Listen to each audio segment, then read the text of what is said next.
Bad Moon Rising. A great one for bar chords if you haven't played around with them too much, or if you're just getting into them. Some very commonly used shapes and nice jumps from A shapes to E shapes. So let's look at those. We're starting off with a D major chord, which I'm playing. I'm not really even barring here with my index finger. I'm only playing the 5th string. That 1st string is muted. All right, everything else is taken care of this 3rd finger. So this is something to try out. A lot of people will play it with fingers 2, 3, 4 stacked in the same fret there. But if you got to get into it quick, I think this is the most effective thing. So I've got fret 5 on string 5, and then 7, 7, 7 on string 4, 3, 2. My top joint there is really flexible, but even if yours isn't, you can adjust like your arm and wrist position. It should be able to be pretty easy to grab. Then you jump up to string 6, E shape here. This is an A major chord based on an E shape open position. So the frets are 5, 7, 7, 6, 5, 5. You take that exact same shape and you slide it down 2 frets. So 3, 5, 5, 4, 3, 3. That's a G major chord. And then jump to a standard open D major chord, but I'm playing it with a bar on the 2nd fret of strings 1 and 3. My 1st finger is laying across 3 strings there. The reason I'm doing that instead of that fingering is because there's a little jumping back and forth between the 2nd and 4th fret of string 3 to create a little chord riff.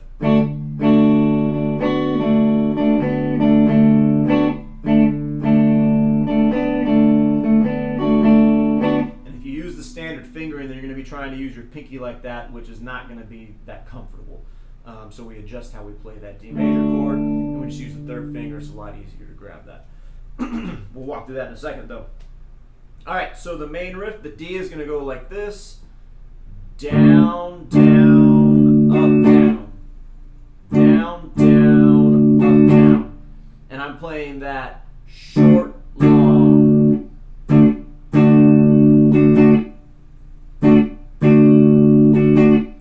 Jumps to an A major chord. Then I play long, short. With bar chords, it's easy to cut off the sound. You just relax your hand. Down to G, do the exact same thing. So all that together. One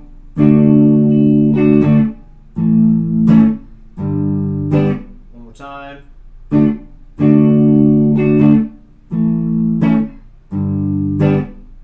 Then we jump to our alternative open D fingering here. And like I said, we're going to be bouncing back and forth between A and B, or string 3, fret 2, fret 4. That's kind of what we're going to be hearing as we strum the chord.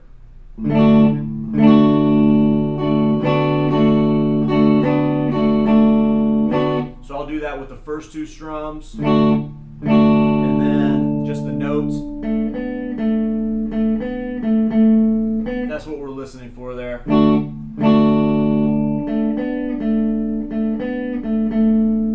But don't worry about trying to pick it out like that. You just strum your chord and just make sure that you're getting that 3rd string in there, and it'll be in the riff. It doesn't have to be this super prominent sound. I mean, you do want it to come out, but you don't want it to only be that note. You still want to hear your D major harmony. So that is.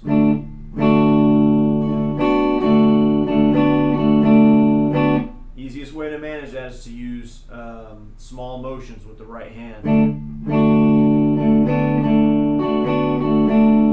So all together slow.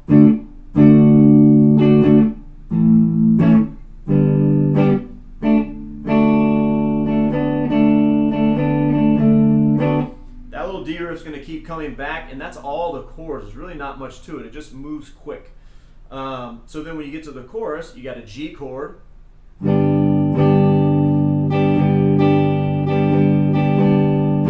Using the same rhythm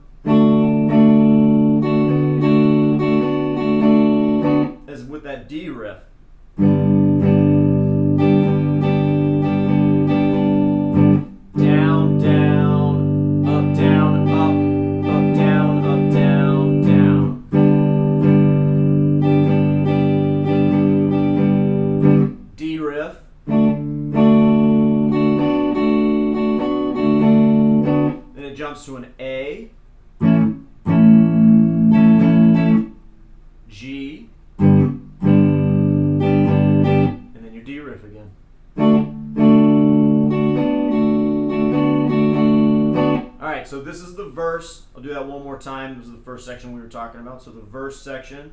And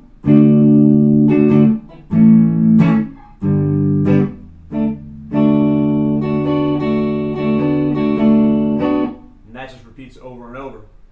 And then the chorus, G,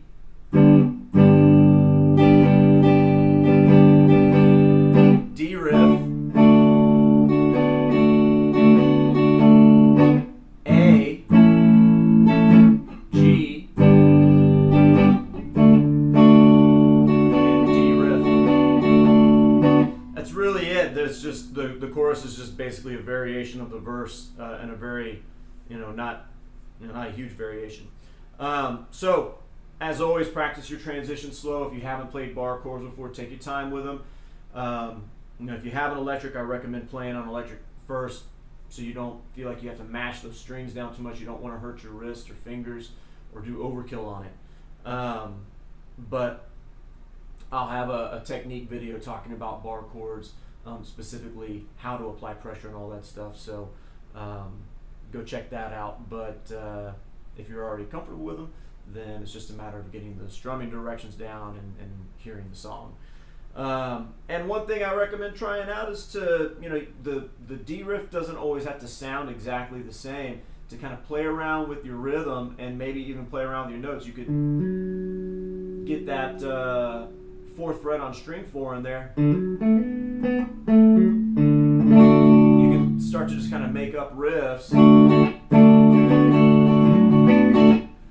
You can play around with those notes. It's a little bit improvisatory. Just be creative with it. That's what I always have my students do, to kind of make at least one up, because that is what's happening there. It's not played the same way every time.